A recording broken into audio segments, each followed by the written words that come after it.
नमस्कार, स्वागत, अभिनंदन, आदाब, आभार, इस्तकबाल, राम राम, सत श्री अकाल, खैर मकदम है प्यारे साथियों। मैं रविंद्र अग्रवाल आप सभी लोगों का हार्दिक स्वागत करता हूं आपके अपने digital platform study with Ravindra academy पर। प्यारे साथियों, उम्मीद करता हूं कि आप सब लोग स्वस्थ होंगे, मस्त होंगे और अपनी तैयारी में व्यस्त होंगे। तो साथियों, शुरुआत करते हैं आज की वीडियो लेक्चर की। आज की वीडियो लेक्चर में आपको तो पहले पता होगा साथियों, जो पिछला अपना वीडियो लेक्चर था उसमें अपन बल व गति के ऊपर चर्चा कर रहे थे साथियों। अपना टॉपिक चल रहा था बल व गति का, जिसमें अपन ने एक सेशन पहले कंप्लीट कर लिया था। नेक्स्ट सेशन के लिए आज अपन नेक्स्ट सेशन की चर्चा करेंगे। इसमें आगे के अपन कुछ न्यूमेरिकल, कुछ अच्छे लेवल के क्वेश्चन देखेंगे। जो पहले वाला सेशन था वो थोड़ा बेसिक से था साथियों। तो बल व गति से जितने मोस्ट सेलेक्टिव क्वेश्चन आपके एग्जाम की दृष्टि से हो सकते थे, मैंने सारे इन वीडियो लेक्चर में ऐड करने का प्रयास किया है साथियों। अगर आपने पहले वाला वीडियो लेक्चर नहीं देखा है तो सबसे पहले आप पहले वाला वीडियो लेक्चर देखिए, उसके बाद में ये वीडियो देखिए साथियों।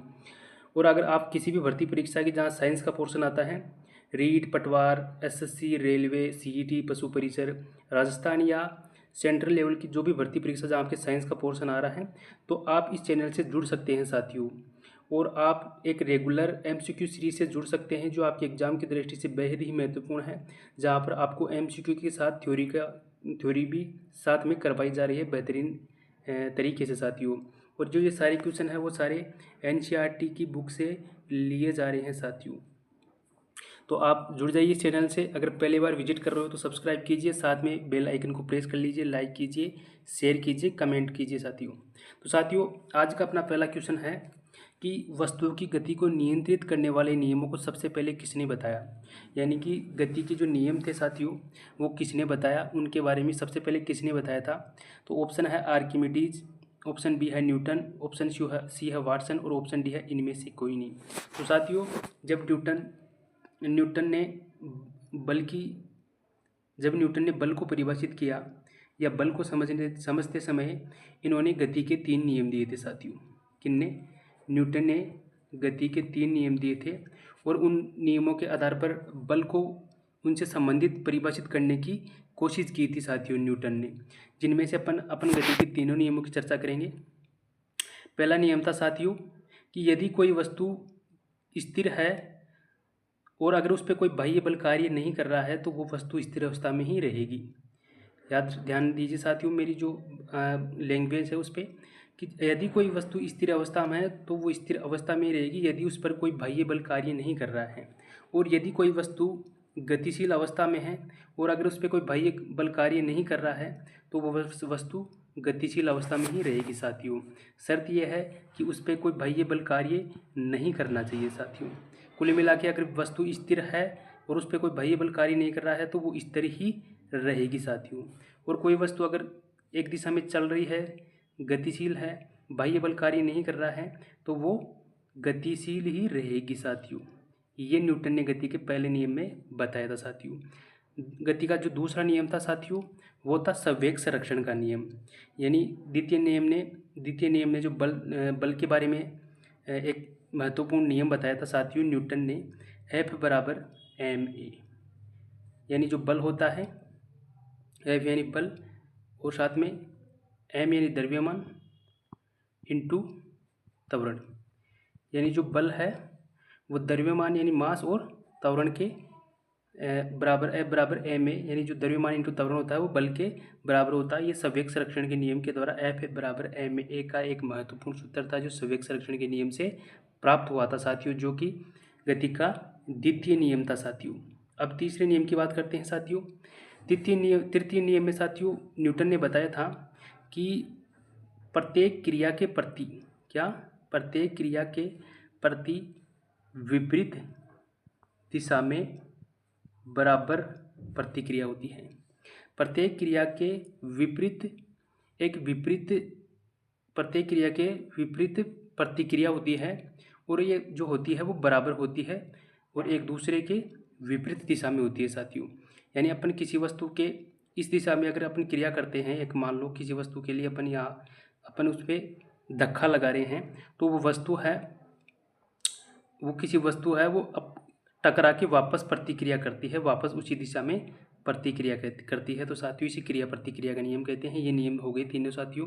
तो न्यूटन ने बताया था, तो ऑप्शन बी इस क्वेश्चन का राइट आंसर होगा साथियों। Option B is the right answer. Next question की चर्चा करते हैं साथियों। यदि किसी भी स्थिर या गतिशील वस्तु की स्थिति और दिशा में तब तक कोई परिवर्तन नहीं होता है जब तक कि उस पर कोई बाह्य बल सक्रिय न हो। मैंने आपको बताया था साथियों कि यदि किसी वस्तु पर बाह्य बल कार्य नहीं कर रहा है तो वह न्यूटन की गति के प्रथम नियम के अनुसार स्थिर अवस्था में है तो स्थिर अवस्था में ही रहेगी, और अगर गतिशील अवस्था में है तो वो गतिशील अवस्था में ही रहेगी। ये न्यूटन की गति का प्रथम नियम है साथियों। ऑप्शन ए इसका राइट आंसर होगा साथियों। नेक्स्ट क्वेश्चन की चर्चा करते हैं। न्यूटन की गति के तीनों नियम में से कौन सी नियम को जड़त्व का नियम कहते हैं? तो साथियों जो जड़त्व का नियम है वो न्यूटन की गति का प्रथम नियम है। प्रथम नियम को जड़त्व का नियम कहा जाता है साथियों, जिसे सबसे पहले साथियों अभी एक क्वेश्चन आएगा साथियों, आपको देखने को मिलेगा कि न्यूटन की गति के तीनों नियमों में से कौन सी नियम को जड़त्व का नियम कहते हैं? तो जड़त्व का नियम होता है साथियों, जो प्रथम नियम होता है उसे जड़त्व का नियम कहते हैं। जड़त्व से साथियों यहाँ पे समझना है कि द्रव्यमान, जड़त्व की बात हो रही है। द्रव्यमान यानी जब किसी वस्तु का जितना अधिक द्रव्यमान होगा उतना ही अधिक उसका जड़त्व होगा साथियों। यानी किसी वस्तु में जितना अधिक वजन होगा उतना ही उसका जड़त्व होगा। तो जड़त्व से मतलब आपको द्रव्यमान से याद रखना है साथियों। तो ऑप्शन ए इसका राइट आंसर होगा साथियों। नेक्स्ट क्वेश्चन है, जड़त्व का नियम सर्वप्रथम किसने बताया? ऑप्शन है गैलीलियो, न्यूटन, आर्किमिडीज, इनमें से कोई नहीं। तो जड़त्व का नियम सबसे पहले साथियों गैलीलियो ने बताया था। किससे? न्यूटन से पहले इन्होंने सबसे पहले आधारशिला रखी थी जड़त्व के नियम की, गति के प्रथम नियम की। उसके बाद फिर न्यूटन आए थे और न्यूटन ने इनके आधार पर आगे का नियम दिया था, आगे इन्होंने परिभाषित किया था साथियों, जिसे गति का प्रथम नियम कहते हैं साथियों। नेक्स्ट क्वेश्चन की चर्चा करते हैं। यदि किसी स्थिर कार या बस को अचानक तेज चला देने पर उसमें बैठे यात्री को पीछे की ओर धक्का में अनुभव होने का कारण है, यानी अपन जब साथियों किसी बस या गाड़ी में बैठे होते हैं तो गाड़ी जब एकदम से अचानक तेज चलती है तो अपने को पीछे की ओर धक्का महसूस होता है, वो क्या कारण है? उसमें कौन सा नियम लगता है? ऑप्शन ए है स्थिर अवस्था के जड़त्व का नियम, ऑप्शन बी है संवेग संरक्षण का नियम, ऑप्शन सी है न्यूटन की गति का तृतीय नियम, और ऑप्शन डी है न्यूटन की गति का द्वितीय नियम। तो साथियों इसमें अपने को जो नियम लगता है साथियों वो लगता है कि स्थिर अवस्था के जड़त्व का नियम। क्योंकि क्वेश्चन नंबर 6 है, 5 किलोग्राम द्रव्यमान वाली वस्तु में 10 मीटर पर सेकंड स्क्वायर का त्वरण उत्पन्न करने के लिए कितने बल की आवश्यकता होती है? यदि बल को दुगना कर दिया जाए तो त्वरण कितना होगा? तो साथियों ये एक न्यूमेरिकल क्वेश्चन है, अपन इसको देखते हैं कि यहाँ पे अपने को क्वेश्चन में दे रखा है 5 किलोग्राम द्रव्यमान, यानी जो मास है वो अपना है 5 किलोग्राम। मास कितना दे रखा है साथियों? मास अपना दे रखा है 5 किलोग्राम, और अपना जो त्वरण है साथियों वो है 10 मीटर पर सेकंड स्क्वायर। और अपने को यहाँ पे पूछा जा रहा है कि कितने बल की आवश्यकता होगी। तो साथियों गति के द्वितीय नियम से अपने को बल की परिभाषा मिली थी F बराबर ma। तो यहाँ पे जो अपना मास है वो है 5 किलोग्राम और जो त्वरण है साथियों वो है 10 मीटर पर सेकंड। तो F यानी जो बल प्राप्त होगा साथियों वो होगा अपने को 5 × 10 बराबर 50 मीटर पर सेकंड स्क्वायर। तो ये तो साथियों अपने को बल प्राप्त हो गया, अपना जो F है वो प्राप्त हो गया कितना? 50 मीटर पर सेकंड स्क्वायर। बल कितना प्राप्त हुआ साथियों? अपना F बराबर 50 मीटर पर सेकंड स्क्वायर। अब यहाँ बात हो रही है 50 मीटर पर सेकंड स्क्वायर। ये यदि बल को दुगना कर दिया जाए तो त्वरण, यानी 50 है तो उसको दुगना कर दिया जाए यानी 100 कर दिया जाए, 100 मीटर पर सेकंड स्क्वायर कर दिया जाए तो त्वरण कितना होगा? तो साथियों F बराबर ma होता है अपना, F बराबर ma। और यहाँ अगर त्वरण प्राप्त करें तो साथियों हो जाएगा यहाँ पे F बटा ma। तो F कितना है अपना? F अपना ऊपर दे रखा है 100 मीटर पर सेकंड स्क्वायर, तो 100 और अपना द्रव्यमान कितना था? 5 किलोग्राम। तो 100 में अगर 5 का अपन भाग करेंगे, डिवाइड करेंगे तो 20 न्यूटन अपना जो त्वरण है साथियों वो अपना 20 मीटर पर सेकंड स्क्वायर। तो इस क्वेश्चन का जो राइट आंसर होगा साथियों option B is the right answer. Next question की चर्चा करते हैं। कि 1 न्यूटन बराबर होता है 10⁵ डाइन, 10⁶ डाइन, 11⁵ डाइन और 11⁵ डाइन। तो साथियों 1 न्यूटन होता है 10⁵ डाइन के बराबर होता है 1 न्यूटन बराबर। ये एक बार तृतीय श्रेणी अध्यापक भर्ती परीक्षा रीट में पूछा गया क्वेश्चन है 2018 के अंदर। तो क्वेश्चन बहुत अच्छा क्वेश्चन है। ये क्वेश्चन डायरेक्ट फैक्ट के रूप में एनसीईआरटी से उठाया गया क्वेश्चन है। इसलिए आपको कहता हूँ साथियों कि एनसीईआरटी की बुक बेहतरीन बुक होती है, या आपको यहाँ से डायरेक्ट फैक्ट के रूप में क्वेश्चन देखने को मिलते हैं। साथियों अगर आपको सेशन अच्छा लग रहा है तो वीडियो को लाइक कीजिए और तुरंत अभी के अभी कमेंट कीजिए। साथियों नेक्स्ट क्वेश्चन की चर्चा करते हैं। प्रत्येक क्रिया के लिए समान परंतु विपरीत दिशा में प्रतिक्रिया होती है, यह गति का कौन सा नियम है? गति का प्रथम नियम, गति का द्वितीय नियम, गति का तृतीय नियम, इनमें से कोई नहीं। तो साथियों क्रिया के प्रति विपरीत प्रतिक्रिया होती है, मैंने शुरुआत में आपको बताया था, ये अपना होता है गति का तृतीय नियम, क्रिया प्रतिक्रिया का नियम, जिसे अपन क्रिया प्रतिक्रिया का नियम भी कहते हैं साथियों। तो ऑप्शन सी इसका राइट आंसर होगा साथियों।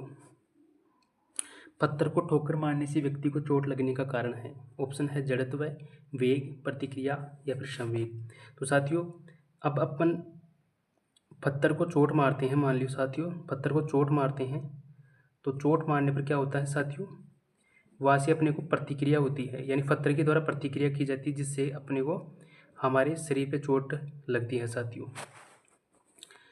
तो उसके द्वारा प्रतिक्रिया के द्वारा फिर हमें दर्द महसूस होता है। तो वो जो नियम लग रहा है साथियों वो हो प्रतिक्रिया का नियम, ऑप्शन सी इसका राइट आंसर होगा। बंदूक से गोली दागने के पश्चात बंदूक पीछे हटती है, इसका कारण है ऊर्जा संरक्षण केसों के द्वारा पीछे की ओर दिया गया प्रणोद, न्यूटन गति का तृतीय नियम, न्यूटन गति का प्रथम नियम। तो साथियों बंदूक से गोली दागने के पश्चात बंदूक पीछे हटती है, ये होता है अपना क्रिया प्रतिक्रिया का नियम, यानी न्यूटन की गति का तृतीय नियम। यानी कि जब गोली दागी जाती है तो गोली तो जाती है साथियों आगे की तरफ, और जो बंदूक का हिस्सा होता है पिछला वाला वो पीछे की तरफ आता है, कंधे की तरफ। तो इसलिए ये क्रिया प्रतिक्रिया का नियम हो गया। तो ऑप्शन सी इसका राइट आंसर होगा साथियों। नेक्स्ट क्वेश्चन की चर्चा करते हैं। कंक्रीट की बनी सड़क पर चलने की अपेक्षा बर्फ पर चलना अधिक कठिन है, क्योंकि कंक्रीट की अपेक्षा बर्फ पर घर्षण अधिक होता है। बर्फ मृदु स्पंजी होती है जबकि कंक्रीट दृढ़ होती है। पैरों व कंक्रीट के मध्य घर्षण की अपेक्षा पैरों व बर्फ के मध्य घर्षण कम होता है, यानी पैरों व कंक्रीट के मध्य जो घर्षण की अपेक्षा पैरों व बर्फ पे जो घर्षण होता है वो कम होता है। कुल मिला के साथियों पैरों और कंक्रीट के मध्य घर्षण होता है वो तो ज़्यादा होता है, और पैरों और बर्फ के मध्य जो घर्षण होता है वो कम होता है। इसीलिए अपन क्या होता है कि बर्फ पर चलना होता है साथियों वो कठिन होता है साथियों। तो ऑप्शन सी इसका राइट आंसर होगा। सर्पीकर्षण बल का मान लोटनीकर्षण से होता है, तो साथियों अधिक होता है। सर्पीकर्षण बल का मान होता है जो दो सतह के मध्य घर्षण होता है वो सर्पीकर्षण होता है, और लोटनीकर्षण होता है जैसे मान लो कि साथियों कोई वस्तु है और उसके नीचे अपन ऐसे टायर लगा दे साथियों, कोई वस्तु है उसके नीचे टायर लगा देते हैं। तो मान लीजिए कोई गाड़ी है, तो वो गाड़ी है वो सड़क पे चलती है तो उसको चलने में आसानी होती है। और वहीं अपन एक मान लो कोई बिना टायरों वाली चीज़ को अगर अपन सड़क पे घीसे तो उसमें अपने को ज़्यादा घर्षण लगता है, वो है सर्पीकर्षण बल साथियों। तो उसमें ज़्यादा घर्षण लगता है, तो इसलिए सर्पीकर्षण बल का मान लोटनीकर्षण बल से अधिक होता है साथियों। तो ऑप्शन ए इसका राइट आंसर होगा। सवेग का मात्रक होता है साथियों। वेग और चाल क्या है साथियों, वेग और प्लस चाल, वेग और चाल का तो जो मात्रक होता है साथियों वो होता है मीटर पर सेकंड। और अगर संवेग की बात करें संवेग, तो संवेग का मात्रक होगा साथियों किलोग्राम मीटर पर सेकंड। तो ऑप्शन डी इसका राइट आंसर होगा साथियों। ऑप्शन डी इसका राइट आंसर होगा संवेग का मात्रक। यदि कोई पिंड नियत संवेग से सीधी रेखा में गतिमान है, यदि उस पर कोई बाह्य बल ना लगे तो उसके वेग में वृद्धि होगी, वेग नियत रहेगा, थोड़ी देर पश्चात पिंड रुक जाएगा, चाल में वृद्धि होगी।